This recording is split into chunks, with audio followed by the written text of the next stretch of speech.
We tell young people, you want to be successful? Go have coffee in a really nice, expensive hotel.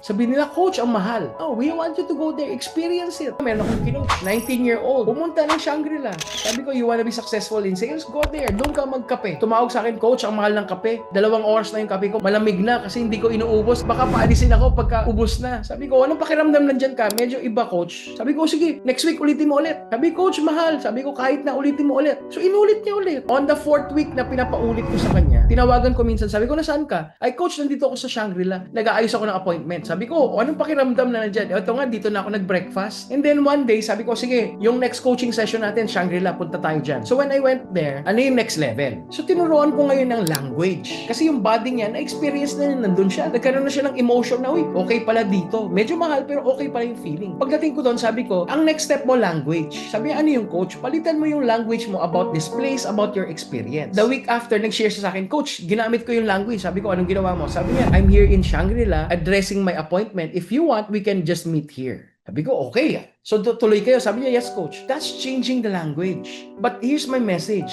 Align body, emotion, language. Kasi that alone will redefine the way you look at life.